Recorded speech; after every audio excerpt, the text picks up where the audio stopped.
kicking it with Steve and Stacy, and we're so happy to be here tonight. Yes, we And are. we welcome all of you to tune in and listen to us, watch us, because tonight the topic is going to be off the chain. What do you think, Steve? Good evening, everybody. And the topic for me is taking control of your life. If you're not in control of your life, it's time that you began. And I'm sure everybody wants control, but few of us have it. So, one of the topics we'll discuss today is how to take control of your life. And we'll go through step by step sequences and help you out. Okay, so you said taking control of your life. Yes. Let's elaborate on that just a second. Okay. Taking control of your life. How many people do you know, or how many listeners do you think actually have control of their lives? Most of us, sadly, far too many of us anyway, work paycheck from paycheck. True. You work all week, have the weekend, do a little partying, maybe drinking, have a good time, unwind, and then you're back into the cycle. Few people have all the things that they want. Few people feel like they have their stuff together. And so that's what we want to help you do, to get the things that you want most and to get your stuff together. Yeah, exactly. And, I feel like that's one of the reasons why, I just love Coach Stacy. Because Coach Stacy is just like from lived experience. But at the end of the day, when I'm talking to a potential client, I always say, let me help you help yourself. That's right. Because you have the content, I don't. You know exactly what's wrong with you. You know exactly when it went wrong. So let me help you help yourself. But the first question I want to ask you is, when did it start? And people, they'll look at me like, and I'm like, no, really, when did it start? And then, some I've had people say, um, well, my boyfriend started hitting me. And I'm like, no, when did it really start? So now they're taken aback. They're just like, huh? I'm like, Right. What do yeah, you mean? yeah. When did it start? When did these issues first start in your life? And then, some people, they immediately start crying because they know when it started. Yes. Some people get silent. And some people are just like, it started when I was a little girl and my daddy started touching me. And I'm like, booyah, now we can get started. Because I don't know, how to help you if you can't tell me where it started. Because my philosophy is let me help you help yourself. So I'm going to help you with the tools and the coping skills and the delving deep down into that dark abyss. You know what I'm saying? Because it's like every time I ever had any type of real good therapy, they always had me do history and do an autobiography. Okay. So I learned how to, when did it start on myself? You know what I'm, Right. Yeah. Well, now I don't have a history in psychology. I did go to school for it. I on my bachelor's, I majored in psychology, basically child psychology, but I didn't finish. And so I'd have to refer to my brother or ask questions because what I've learned and how I can help is to have everyone listening to take a pencil and a piece of paper and let's start getting down. Let's write some stuff out. The first thing is, what do you want? That's the first thing. What specifically is it that you want? Is it peace of mind? Is it a relationship? Is it love? What is it? Is it a better job? Do you want to be rich? Everyone has desires. So what is it that you want? So for those of you who are willing to participate, I want you to take a piece of paper and a pencil. let me get my paper out. There you go. Or an ink pen. And Number one, what is it that you want? And write that down. And I would actually put a line maybe down the middle of the paper. Mm-hmm. And on one side, you write down what you want. On the other side, I want you to write down, keep this a secret. Because people will hear what you want. And if they don't want the same thing for you, they're going to say something negative. They're going to cause you to doubt yourself. And if disbelief comes and doubt comes in, you're probably not going to succeed. So write down what you want. And Speak. yes. And adjacent to that, or right next to that, write down, I'm not going to tell anyone. This is my secret. That's the first thing. That's really important. It is. Because I believe in journaling. Yes. I got like 20 journals at the house right now, just blank journals, and I like to give them to my friends because journaling helped me so much. So I believe in doing exactly what you're instructing us to do. Yeah. Write it down, because people don't realize that if you put it on paper, that's huge. Yes. These are just thoughts, that you've had in the back of your mind. But when you put it on paper, it's like, that's the reality of it. That's right. It becomes a formula then, a Definitely. document. And you can refer to it. And oftentimes, if you don't write it down, you will forget. Life's problems will rise. You forgot about it by the end of the week. Mm-hmm. So if you write it down, you're going to remember it. And what I want you to do, what I would like for you to do, and what it's suggested that you do, is read it in the morning, noon, and night, every day. Before you go to bed, read what it is that you want and try to go to sleep on that thought. That's the first thing.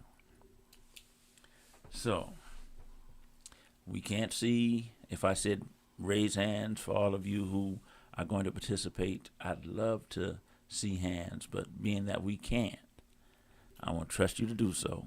And if you don't do it now, you can always watch this again. Take the time, pull out that paper, and begin. Because if, as Stacy just said, if it's not written down, it's just a wish. It's a whim. And when the wind blows, it's gone. But if you write it down, it becomes real. It becomes a goal, something that you can achieve. And we're going to help you from A to Z, because our goal is to help people. Period. So you're watching Kicking It with Steve and Stacy, live streaming on Facebook, YouTube, Twitch, and Twitter, and other top social media platforms. Like, follow, share, comment, and subscribe. And thank you for watching Wjzz Cool TV, the coolest station in the world. And so tonight, we're going to open up the phone lines right now. So you can call us at 313-355-6018. We want your input. We want your ideas. We want you to talk about the topic that we're talking about tonight. You can even give us suggestions on topics that you want us to discuss on another day. But the phone lines are open, and you can call in at 313-355-6018. Yes. Now, I know that this works because I've done it. Oh, you know it works because you worked it. That's right. Okay. Now, I'm 18, and I basically wake up in the Michigan Reformatory. I've got a life sentence. They said I have the IQ of a genius, but I don't feel very smart. You were Mensa eligible. So what did I do? For 5 years, all I did was read self-help books, psychology books, because I wanted to understand how I, the son of a preacher, two square folks doing the right things, how I could end up in prison while my brother's going on to school. And like I said, being voted outstanding young man of America. He's got his associates, bachelor's, master's, PhD, you name it. So for 5 long years, or 5 straight years, I read because I had to understand what in the hell went wrong in my life, you know. And so the very first book I read was Think and Grow Rich by Napoleon Hill. And when I saw it, I thought it was a book that just helped you get rich, you know. And I'm 18, and of course I wanted to be rich like everyone else. So I picked the book up and I began reading. And I was blown away because instead of finding out how to get rich, it's showing you how to do anything. Anything that you want done, you can do. Anything. Anything. Anything you want to be, you can be.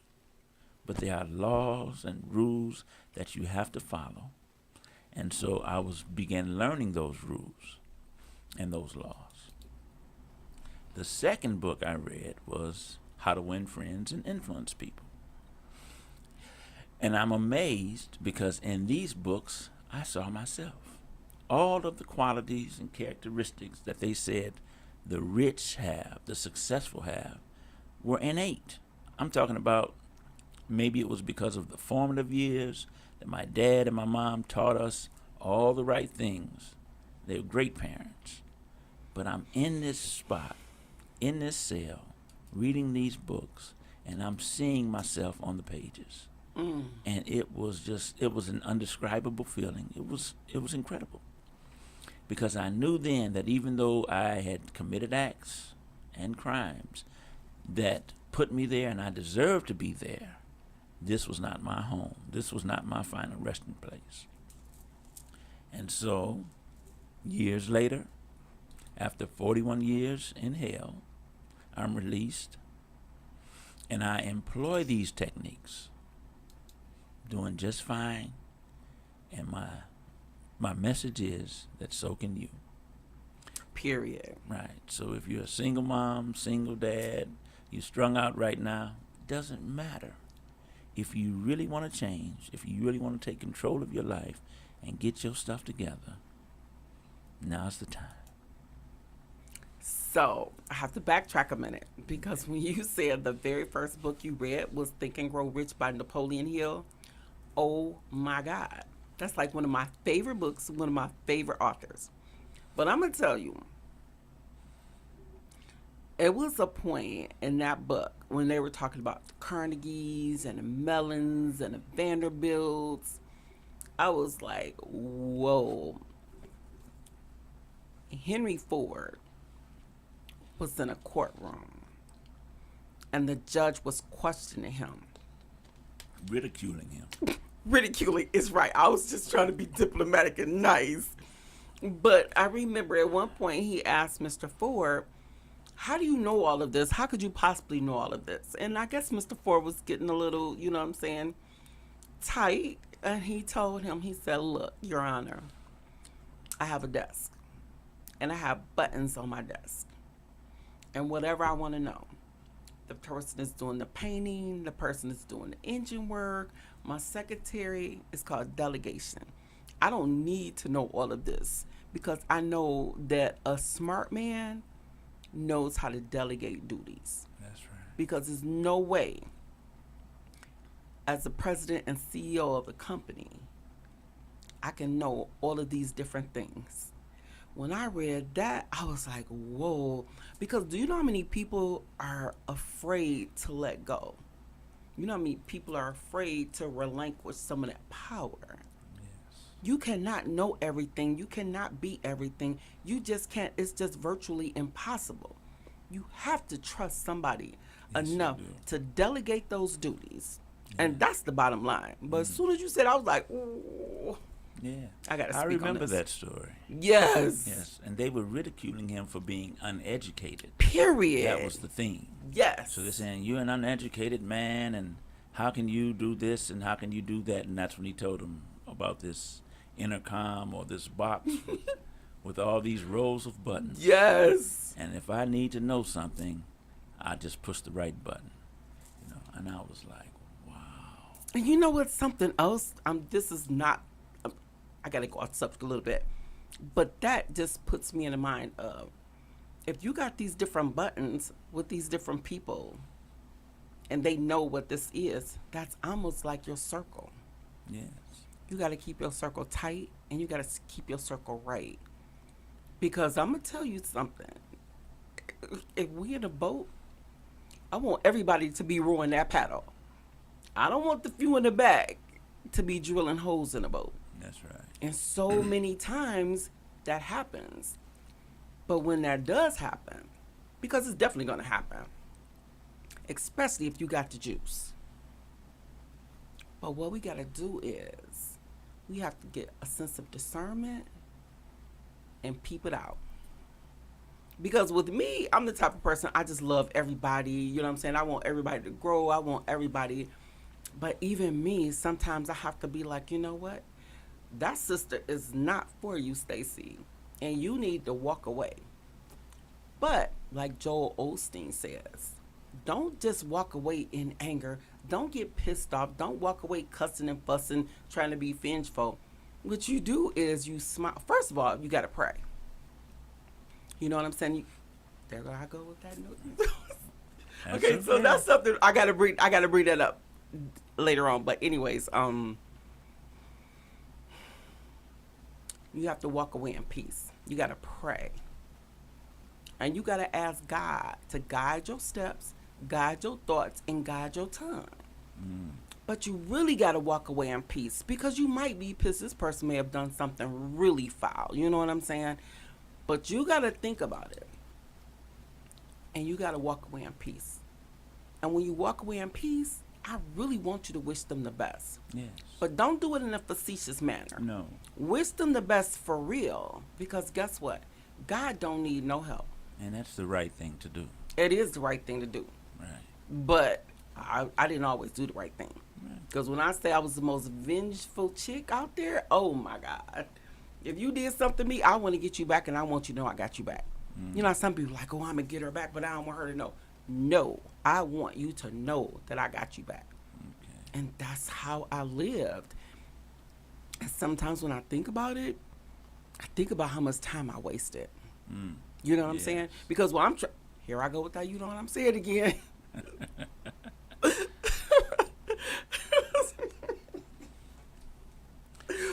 Now, picking up on doing things right. As I'm going through this first 5-year period, I doodle. I take a pen and I take a pad and I doodle. I take words and I break them down to find out what they mean to me, you know. And so I took the word live, right? And I want you, everyone who's got that piece of paper and that pencil, I want you to do the same thing. Write out the word live, L-I-V-E. And underneath it, write an arrow that points to the right. An arrow pointing in the right direction under the word live. That's the premise, all right? Now, if you live right and you do right and your energy flows in the right direction. Oh, yes, that energy. You're doing what you know is the correct thing. Now, I don't know how many people out there actually try this, but have you ever tried in a 24-hour stretch to just do right? Whatever it is that you're thinking, that's the right thing to do. Do it, right? And if you do, doors are going to open up for you. Yes. Serendipity is going to happen. Now, the funny thing was, when I turned it around, I flipped it, and I spelled it backwards. And that means you're not going in the right direction. You're now going in the wrong direction. And what do you get? You turn those same words around, and you get the word E, V, I, and L. That's deep. I've never thought about it like that. Yeah. If you live right and you walk in the right direction, you do the right things, life is beautiful. Life, yeah. It may not be perfect. You may not have everything. You're still going to have adversity. There's still going to be trauma. But if you walk in the right direction, if you act right, you do right, you speak right, your life is going to be right. Life becomes beautiful because we attract that which we are and that which we do. Yes, definitely. Right? You turn it around and you have a word that says evil. And I was like, I'm a kid. I'm 19, 20 years old, and I'm like, wow, this is a revelation. Nobody's ever shared this with me before. I'm doodling, and I find this, and I'm like, okay, this is deep. I take it a step further. If you've lived your entire life, Lived, you've lived a great life. People are going to remember you. They're going to say wonderful things at your funeral. He was an awesome guy. You turn that same word around, and you've lived, past tense, your whole life going in the opposite direction. Right. You have the word devil. And I'm like, all my life, I've rejected religion, and, if I didn't tell you earlier, I was a miracle baby, right? My mom's water or amniotic sac broke so early in her pregnancy that I was pronounced dead. Doctors, specialists, they all came in. They ran a battery of tests, and the diagnosis was that I was gone. Right. And that when I did come out, I would come out limb by limb, an arm, a leg, the torso, my head, in no specific order. Well, my dad, who was a minister at the time, ran out of the hospital, grabbed the priest from somewhere. They made it back, held a prayer vigil at my mother's bedside, right? And after they had prayed for quite a while, they felt that their prayers had been answered. They stood up, and the priest made a prophecy. He said that I would cause my mother to shed a river of tears, that as a youth I would be like the devil himself, but that eventually I would grow up, mature, become her best child, and a minister. And I tell you, I have always fought against that. I've never in my life wanted to get up on any podium or pulpit and preach. So I've rejected it out of hand. So for me to sit here and share with you these things that I found just doodling is kind of funny to me, because it's like I'm talking about live and living right, and if you don't, you're doing evil. But I'm not saying this to say it in a religious sense. I'm just saying I'm playing with these words, and this is what I found. Right. So I want everyone listening to also attempt, at least for one day, to just do the right thing. Do what's right, no matter what you feel it's going to cost you. Do the right thing. And that's not too hard. No. You wake up and there's an urge to exercise. That apparently is the right thing. If you don't do it, that's on you. If you know you need to stretch. Do the right thing. If you see someone struggling, they're on the corner, look like they don't have anything, and you've got a couple extra bucks in your pocket, do the right thing. Share your good fortune with someone else, not because you think it's going to pay you back later on down the line. You're just paying it forward. And so I just wanted to share that little tidbit, because it's the right thing to do. It's the right thing to do. I'm sure you've made a lot of people this evening definitely think about what you just said. But what you just said about sharing, I would like to bring to everybody's attention that Kicking It with Steve and Stacy will be holding a drive. Because what we want, one of our first projects, what we want to do is we want to help clothe the homeless for this winter season. Because I'm telling you, sometimes when I go downtown and I see the homeless people bundled up in a blanket or a sleeping bag, and they're like on one of those steel grates with the steam coming out. I'm just blown away all the time. So what we would like to do is we would like to collect blankets, socks, gloves, hats, coats. These items don't even need to be new.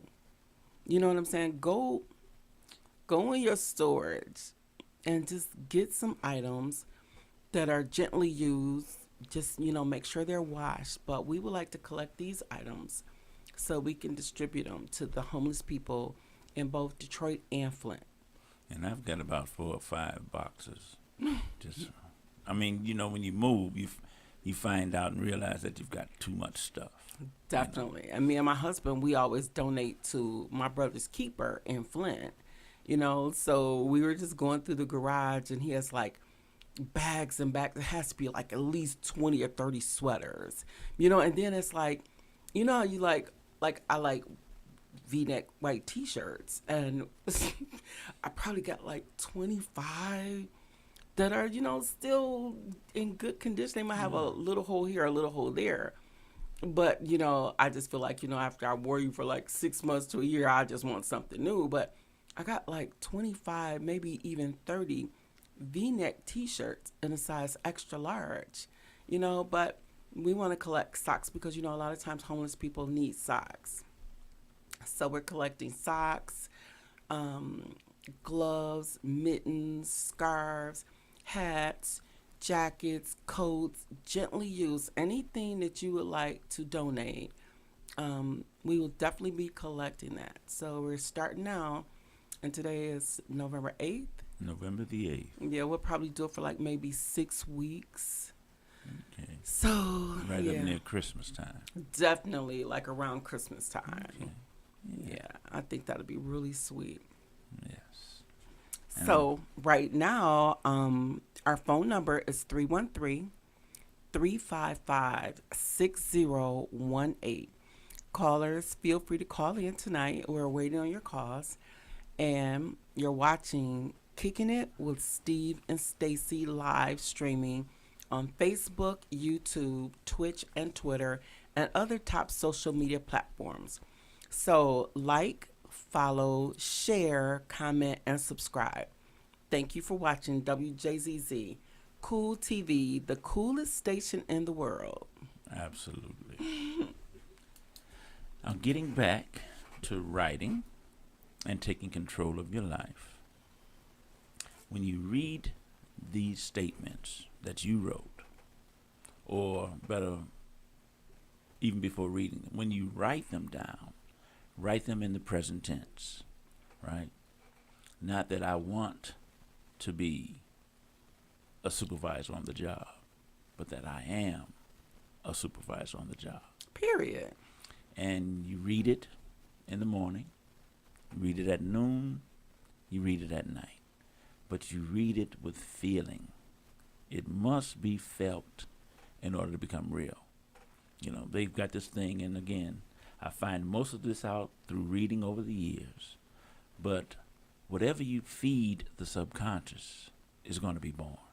It's like planting seeds. Whatever seeds you plant are going to take root there. They're going to germinate, and they're going to grow. But only if you do this with feeling. If you read it, you must believe it. And case in point, I'm a kid, 6, 7 years old. And for the strangest reason, I started saying, when I'm 24, I'm going to be rich. When I'm 24, I'm going to be rich. You were manifesting back then. I didn't know what I was doing, but 24 was my magic number. And I convinced myself that when I'm turned 24, I'm going to be rich. So imagine, at 18, I'm in prison serving a life sentence, right? I'm 23 and a half, about to turn 24. And there is not one iota of doubt in my mind that I'm about to go home, because I'm equating that with being rich. Right. I'm like, I must be about to go back to court get cut loose on a technicality or something, because I believe this that much, wholeheartedly. When I'm 24, I'm going to be rich. So what happened? As soon as I turned 24, I'm talking to my sister Lydia. And she tells me that this old school teacher had talked to her husband, who was an old basketball jock, and he wanted permission to come pay me a visit. You know, one of the things you do is you don't turn visits down. So I'm like, come on, teach. Teacher comes to visit me. Little did I know that he was a millionaire now. He was only worth like 1.2 or 1.3 million, but he's a millionaire. In the course of our visits, I get caught up. I think I assaulted a sergeant or something. I did something that I had no business doing. They sent me to Marquette, right? Nick, which is his name, comes to visit, but this time he gets on a little charter plane. Plane takes off, the engine catches fire. They have to have an emergency landing. They do that. Everybody's okay. But in our next visit, he's brought up the topic, what if something happens to me? Mm-hmm. And so this brought about the concept of adoption. And so as an adult, which is rare, I was adopted by a millionaire. I'm 24. So vicariously, through my adopted father, I'm rich. Right. I began sending my mother all kinds of trinkets and, artifacts and everything I could. And my point is, no matter what you believe, if you believe it with all your heart, it's going to come to pass. Definitely. So, when you read the statements that you write, the I am, I'm going to be a movie star. My name is Stacy Barker, and I'm going to be a movie star. But you must believe it when you read it. Definitely. And you must convince yourself that this is happening, that it's real, that it's already out there waiting for me, and it's going to catch up with you. I believe that's manifesting and put it out there in the universe. Yeah. I mean, people have written all the books. You've heard them, The Secret and et cetera, et cetera. And it's all real and it's true. But the surprising thing is not enough people try it. Exactly. Do it as an experiment. I just want to see if this is going to happen. And it can happen. It will. But you just have to follow through and stick to it and really believe in it. Yes. And one thing I say about manifesting and just believing in yourself, you have to believe it. Yeah. You have to believe it. I used to use sticky notes and put it on my bathroom mirror. Mm-hmm. And they would say different positive things. Like even now in the morning, I'll have my coffee and I'll read my daily affirmations. You know what I'm saying? I'll pray and yeah. So to the viewers and the listeners, I know that you've noticed me stopping a couple of times when I say, you know what I'm saying. So last week on our first show, so me and Steve, we chopped it up after the show, talked about, what was good, what was bad. And I told him, I noticed I cut you off a couple of times. And when I listened to the show, I said, you know what I'm saying, too many times. I was like, oh my goodness, what is going on? So my husband, he brought it to my attention as well, and we talked about it. And then it's like I almost started crying, and then I had to pray about it. Because when something is going on with me, or if I notice something, I like to look at myself. You know what I'm saying? Because I like to change up. I like to grow. I'm teachable. I don't ever feel like I'll ever be completely grown. I feel like I'm ever evolving. That's right. So if I notice something about myself, I have to look into it because I need to find out why it is the way it is. So with me saying, you know what I'm saying, it was just too much. So I had to really think about it. And I remember when I was away and I would have to explain things to people. And when I would have to bring something to their attention, like, for example, I was telling my friends earlier, for instance, when the students would come in from Wayne State or the different universities and they want to do surveys, and do studies, and they will want the prisoners to do it. And the counselors, they will want them to do it. And a lot of times I was selected, along with some other people to explain to, the prisoners what it was. And as I was explaining, a lot of times they would look at me when you could see the confusion on their faces. Right.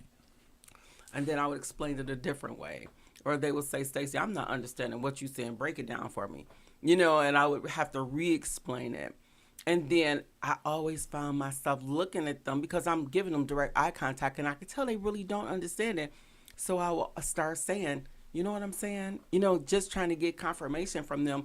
And a lot of times they would look right back at me and say, no, I don't know what you're saying. So you need to break it down another way. But I got in the habit of doing that. I remember it was 22 years. So now I'm finding out that I say that too much and I don't like it. And I think a lot of people who have served time do that because inside you don't have a lot of very intelligent conversations. Guys kick it. True that. They kick it hard. They kick it fast. And you dig what I'm saying? It's one of those statements that everybody uses or uses far too much, because I caught myself doing it as well. And I think I was telling you earlier that I was watching Court TV. Yes. And I was watching a parole board hearing.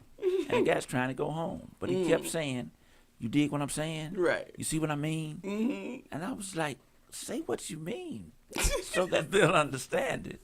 Right. Why are you looking for that extra confirmation? Right. And so watching this guy compelled me to eliminate it from my conversation as much as I could. Right. So, yes. Yeah, that's really important, And another important thing is relationships, like we were talking about earlier about the rowing the boat, and you and a couple of people got the rowers, and people are in the back drilling holes in the boat. A lot of times you just feel, first of all, I feel like we need to express ourselves a little bit better. And we need to develop a little bit more emotional intelligence. Because I've noticed a lot of times we as Black women, we're just always mad. Oh, I'm mad about this. Oh, I'm pissed off about this. Oh, I got an attitude about this. Oh, I'm upset about this. When in all actuality, they aren't mad, but they don't know how to express themselves appropriately. So what I do is, if I'm feeling any type of way, I look at myself and I figure it out.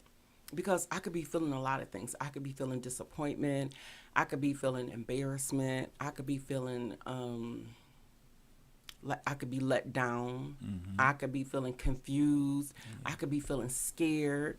And I feel like if we start to differentiate between what we actually feel, we can understand ourselves a little bit better. And me and my husband, we're just like, I probably talk too much for him. I just feel like everything starts with communication. You have to be able to communicate. If you can't communicate, I probably don't want no parts of you. Right. But you have to be able to communicate. You just have to. It's just like it's a God-given right. You must communicate, and I just feel like you should be able and you should feel comfortable telling someone how you feel without raising your voice, without using profanity, without getting rah-rah, without all the, the head moving, all of that stuff, Right. Because effective communication is key to everything in life. It just is, it's key to everything in life, and it's not easy, it's not easy. You have to work on communicating. Yes, you do.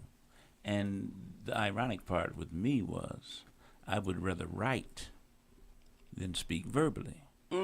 It was crazy, but it's like I could express myself more with a pen and paper or a typewriter and paper than I could in person. But how are you doing it? I mean, how have you like changed over or flipped the script? Because now you have a wife and you have a family. You're my next door neighbor. Well, You know, now what are you doing now? You don't really have time to write. You know, life is happening Yeah. right in front of you, right now today, and you have to deal with it. Life is lifing. It is. And so what I had to do is just slow down a little, Mm-hmm. you know, learn how to become a good listener first. Yeah. And if I listen, I'll understand what's required in my answer. And I just try to be as honest and forthcoming as I can. See You what know? I'm saying? Here I go again. It works. And it's okay. I do see what you're saying.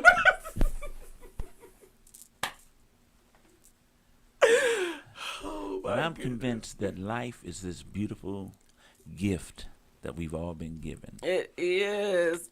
And so many of us take it for granted or don't utilize our gifts and our talents and our abilities and walk around sad, like you say, pissed off, upset, mad at the world. And generally it's your fault. And you know, to me, what bothers me the most, you have these adult females always mad about something, always upset about something, face always torn up about something. You don't have anything nice to say, but this is the kicker. They have children. Yes. Who are watching. Baby, and those are little humans. Those are sponges. So if mommy is always mad, if mommy is always sad, if mommy is always ready to get loud and cuss somebody out or rah rah rah, what is that kid gonna do? Yes. It's called learned behavior. So now you got a mother and now you got a child, and the child is exhibiting its mother's behaviors. So now the child is in school. Yes. Well, I see so many children that have not been properly socialized. They don't even know how to go to school. And if a buddy says, "Hi, you want some of my juice?" You know, or, "Hey, let's go on a swing together." I mean, so many children just don't know. And that bothers me and that breaks my heart because so many kids are just not getting a fair shake at life because of their parents' behavior. But when I say that, I also say this. It is not too late to change. That's right. You, guess what? We have 24, when we wake up in the morning, we got 24 hours. You can change at the drop of a dime. Just imagine, I smoked the germs, closed cigars. One day my husband got in the car and he was like, I was like, what do you mean, baby? Right. And he said, that stank. And I was like, oh my God. So now I'm internalizing it. So I'm thinking, you know what? This is my self-talk. You know what, Stacey? You don't need to be smoking no way.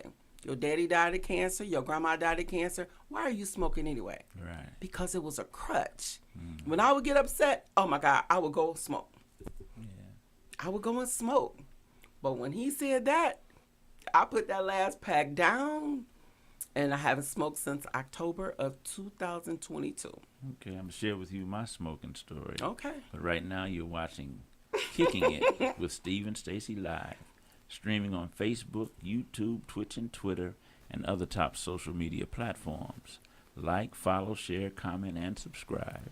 And we thank you for watching Wjzz Cool TV, the coolest station in the world. Okay, now. Now, in 1977, I don't think I was smoking as much. I may have hit a cigarette here and there. Right. But it was recommended to me, and this is crazy now that I look back on it. It was recommended that I start smoking to slow my thoughts down. Who told you that? I'm not going to even tell you. Wait a minute. Wait, I back can't share up. that with you. Rewind. Yeah. Wait, let me get this straight. I get a visit in the county jail, Okay. and the suggestion was, Uh-huh. you might need to start smoking. Because your thoughts are all over the place. Okay. And to slow them down, you might need a little nicotine. And I'm like, what? Okay, well, first of all, let's bless their heart. Yes. Okay, let's continue on with your story, please. No, that was, and in all actuality, that was my dad. Oh, okay. My old man came down to see me, and I think I'm almost sure this was the only time he came down, which I think meant that I'd already got found guilty. I got the sentence, and he was coming down to, give me his little 2 cents worth. Well, you know what?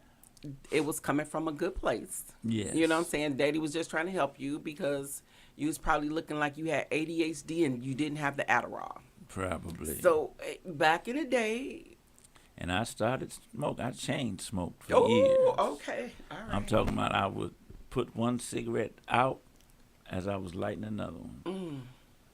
But Do we have anybody, has anybody tried to call in? Our call number is 313-355-6018 because we would really like some input. And we promise not to drop the ball this time. Promise. At the end of, if you remember, at the end of our first show, we did have a caller. And neither of us knew how to answer the phone. So. Then we discovered once the show was over, we didn't need to answer the phone. Just say hello. Exactly. So hello if anybody's there. I guess not. Right. But about these relationships, you just have to protect your heart and you just have to keep your head on a swivel. Yeah. Because relationships can change at the drop of a dime.